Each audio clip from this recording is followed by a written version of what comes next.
Hello and welcome to Maverrik Live. I am your host, Luke, and today I am joined by Joshua Lester. Bonjour. How are you doing today? You good? No, I'm really good today, actually. Yeah. Sun's shining. Sunny, Can't shiny complain. Wednesday afternoon. Yeah. So today we're going to be discussing how to grow an Instagram following. When people use Instagram a lot of the time, whether it's with a company page or a professional page, it's mostly imagery we're talking about, isn't it? But they've kind of gone in another direction. We've got a lot more tools. They're going into video now as well. So Instagram's kind of finding its feet with a lot of the different tools they've got. So to use that following, I guess, what we're going to be discussing most of all is how to use the tools they've now introduced, when's the best time to use it, and we'll do a little brief discussion about content as well. Yeah, content for sure, yeah. My own Instagram page, actually, what I've been doing is just turned it into my dog's Instagram page, because as soon as I started living with a pet, all my Instagram pictures were just of a dog, if you noticed. Yeah, I mean, my own personal one used to be like all about work, but I've got my son now, so it's just all him. It's content pages, yeah. Or because I do so much work on Instagram, I tend to neglect my own Instagram page and just, do all different companies. Yeah, I help a lot of the posting with Maverrick's own Instagram page, and we did a series of Meet the Teams, which is really well, so you can see everyone a part of it. And there was, the way we formatted it, there was a special way of having two pictures of a team, and then there was a quote at the same time. And I got in trouble with Abby, who works with our social media team, because I messed up the layout. Because I was like, no, we're not going to do it anymore. We're going to change the grid section. Do you think... I'll pose a question to you. In terms of those grid sections on the profile, do you think they work? Well, it's funny you say that, because there's actually like a big debate when it comes to this. Like, is it, for a while it was like, it doesn't really matter anymore if you have this sort of pretty looking grid layout, or if you should, or it's all about the content you post. But, it depends. You've got to think to yourself, are you more likely, and I seem to tend to think I am, are you more likely to follow someone who has this clean professional look if you just scroll through their page in the grid format, or are you gonna, or does that not matter? Do you know what I mean? But I feel if you can do it, do it. Do you know what I mean? Like, but it shouldn't negatively affect what you're posting, if that makes sense. Like, you shouldn't go out of your way to make this beautiful grid if it's gonna ruin your schedule and your... Yeah, I saw back in, this is probably in early Instagram days, when one of the images would just be a picture of the top of someone's head, because when you go on the page you'll have like the full grid layout, but then instead it was just a face, so then each individual picture was just like very weird to have in your timeline, or it blocked up your timeline when you were scrolling down, because it would be the full image. I mean, I have a confession, that used to be me. Did you do that? You did that, I mean, I used to all the time, like back when I was running my own brand, at the start, I did that. I remember the branding, instead of just having like, hey, we're this is what we're about, on one post, it was like 8 quadrants or whatever, 9 even, sorry, and it was silly, because you got like half a letter on one. Yeah, as soon as someone learned how to do it, it's like amazing, and then put it in. I mean, who's going to comment on that? Who's going to engage with that, really? Like, on the top one of a team, K, yeah. It's either like some genius pop art, or it's just, I don't know. Like you said, it can work. If it looks sleek and professional, it's really good. But I felt sometimes it can be a bit of a creative constraint, because you have to make sure you follow that system. Because as we were having this debate discussion, we had our pictures of ourselves on it, but after a while the team's only so big. That when we roll on to the next segment, but it's always going to be there. You always see the layout, and every so often it will align again.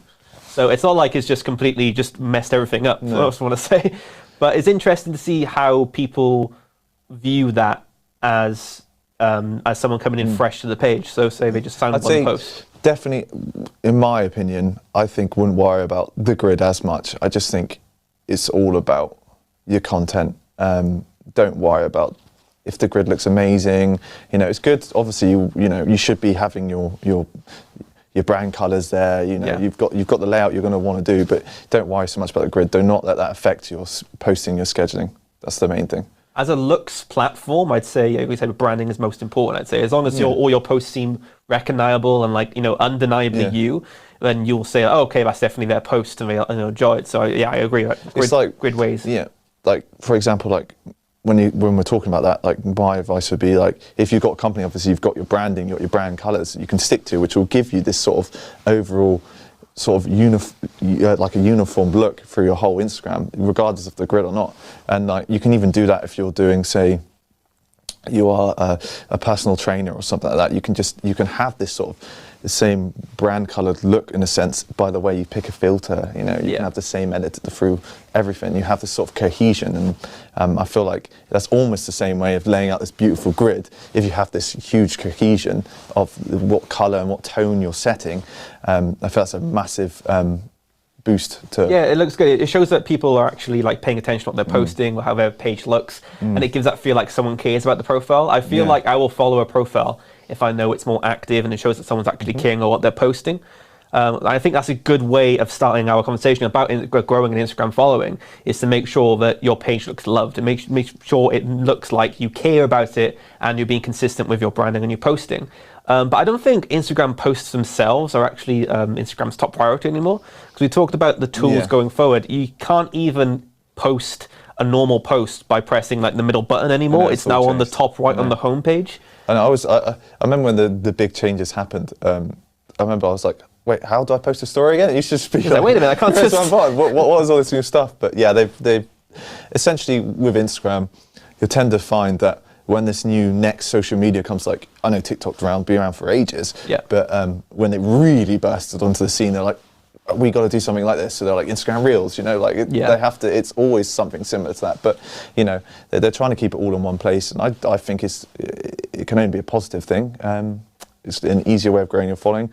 And that leads to conversation about, you know, when people are talking about what content you're actually posting, you got to think, it used to be a case of, oh, this is how I grow an Instagram following. You had all these like secret tips and tricks, and it was like, you know, not the best user-friendly ways of doing it. Like you could do this whole follow 1,000 people thing and stuff like that. And then go through but now, automated tools as well. And yeah, of course. And I feel now the direction that Instagram's gone is actually positive, because it's kind of removed that, and Instagram promotes you just by using Instagram. Did they get rid of a like section now, so you can't see likes on other people's posts? Because that was a big discussion at the time, wasn't it?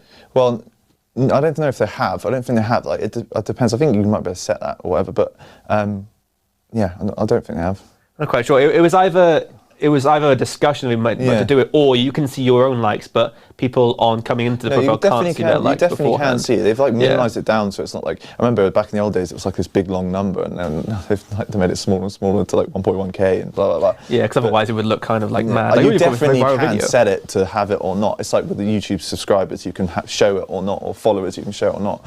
But yeah, depends on how big our audience is. Because if you have if you show that a lot of people follow, you're more likely to get more followers that way than if you have like a lower follow page. I remember I was talking to someone about this probably years ago, and they said if someone has like a smaller following, it kind of negatively affects if they're going to be posting, because they feel like, now I've followed this person, they know I follow them, and it's kind of, you feel a little bit more outed. I understand that, and I can see.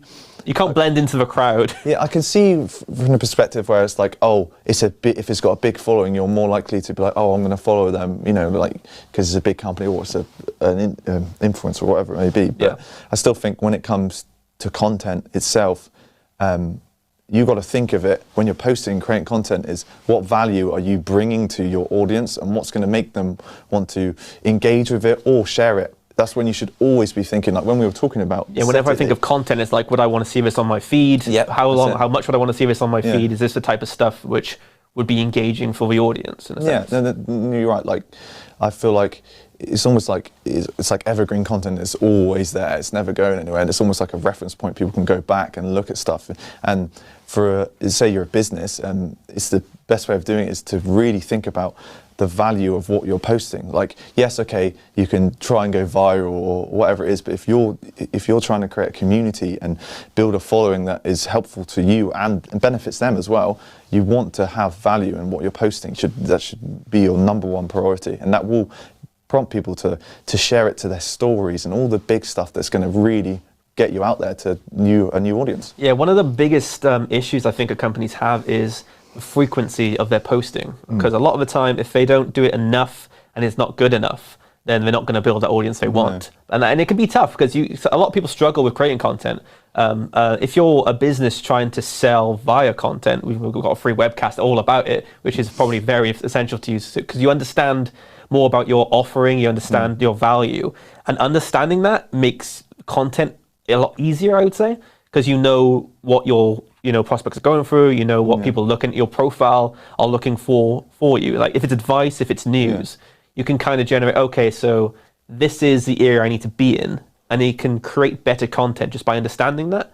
Whereas I think a lot of companies just think, oh no, I need to put something out. Yeah. Oh, it needs to be good or flashy. Here you go. Yeah. And it's kind of just a little bit face value in a sense. Yeah. I mean, when it comes to content as well, you're right, like, you got to also think about what, you have this whole idea of, like, we had a conversation a few weeks ago about clickbait and, oh, do we live in this world of clickbait? But, yes, you can have this eye-catching content, but what is really going to keep them there? And like what you're saying about, it's all about understanding your audience and, their problems. And what is going to get them, like, say, for YouTube, they're coming back and tuning in each week. What is the value there? What they're going to come to you? They're going to think, oh, if you've got a schedule, they're going to be like, oh, I know this person posts. I love this person. Their content's great. It really helps me out, or it's exactly what I want. Oh, they're probably going to post Monday. Oh, they do Monday, Wednesdays, Fridays. Oh, I can come back to them on them days, and they'll be there waiting almost. That's the Maverrik Live, Monday, Wednesdays, and Fridays for everyone out there who's going to do a little plug. But I feel like we're a lot more forgiving with clickbait nowadays. I feel like beforehand it was like, oh, you're just trying to get me a click on it. But if you do actually deliver on what you're saying, then it's not really clickbait. Yeah, I guess if you can be some people are more forgiving if it's almost funny. You can push it, it's comical. But no, I think definitely it is good to be eye-catching that, but it's all about what content you're creating. You have to create value for your audience. I also brought notes with me of. I know, I like it. I know. It's quite a grueling ideal schedule to do, but just can take bits of it wherever you want. But when it comes to social media posting, you have to, like you said, being consistent is also frequency. It is a tough thing to do, because you have to make sure you're consistently doing it and being a part of it.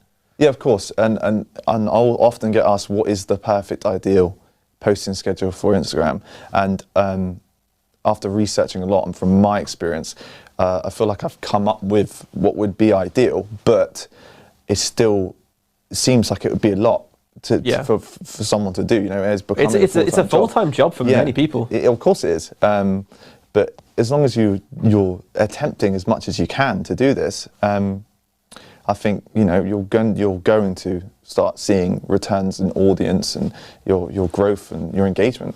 Okay, so what's the schedule then? Right, lay it on us. So stories you should ideally be posting every single day, and it's pretty easy to come by to do a story. If you're out and about, or make sure it's relevant. Polls, that's the easiest way to get people to engage, isn't it? If you're asking questions, if you're whatever it is, even if it's like if you've seen the smiley face with the hearts and the eyes, do you like this? Wherever it is.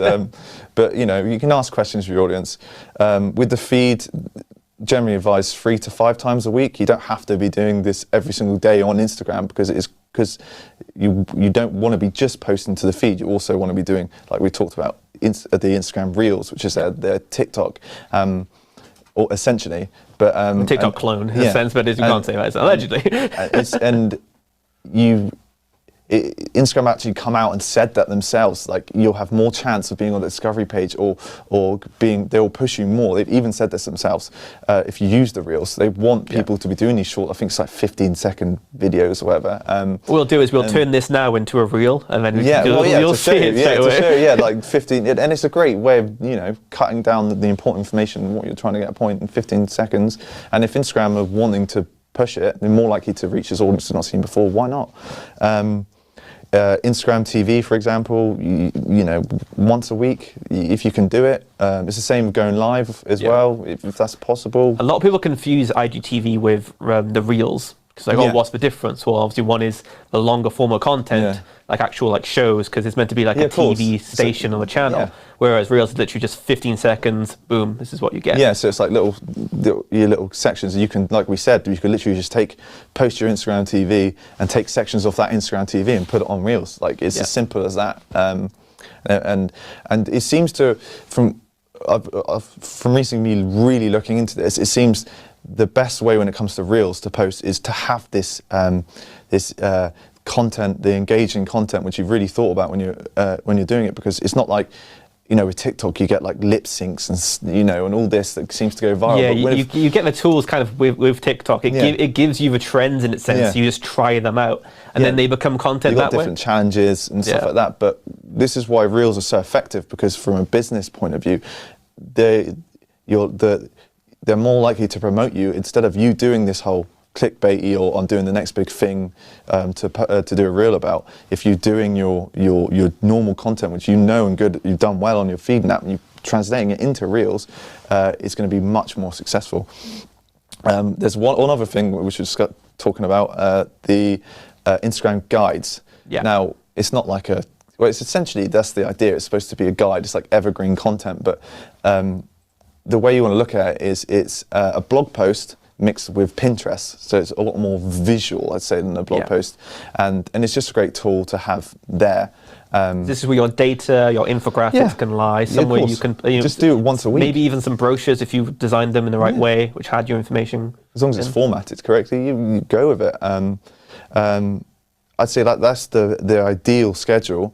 Obviously, with you want to engage your audience or whatnot. But the reason I say this is because there's a lot of, I'd say, rumors. I wouldn't say rumors, but it's a lot of discussion in the talk community. in the biz, in the biz talk that Instagram, and it does look like this way. Like we've talked about them cleaning up the content almost. Yeah, it's going to more of like your post. It's almost like your website in a way where you have to work on your SEO. So when someone's going to search on Instagram or whatever it is, say I keep using fitness as a thing, but say you're that was on Monday. We were talking to Jay. That's what it is in my head. You're a fitness expert, and whatever it is you do, you've got to think even when you're captioning your stuff, like what is it going to be when, like on YouTube, like what's someone going to type in to find you? In the whole page, it'll take into account all of your previous posts and everything together. Keywords is a big deal now, especially with Instagram, and that's how you should change your captions. So it should not only be a way of communicating to your audience, but because you're making this evergreen content, it's always going to be there. It's almost a reference point and a link in a sense. Yeah, I feel like Facebook is using Instagram and developing Instagram so much more. It's neglecting its own original platform a lot of the time, because going to have the base of all its kind of content feature is Instagram. Like I say, they're working on it to build it up. So when people search for it, the search is better. There's more content going out, and there's more tools to use to make that content out. So if you leverage all of those tools, you post consistently, and you also find value, you can make sure to grow an Instagram following that way. Best way to do it is make sure you're consistent. And I think you brushed on it earlier, engaging with people was a huge thing back on Instagram. I think if you just give people a like or a comment, you would usually get them as a follower a lot of the time.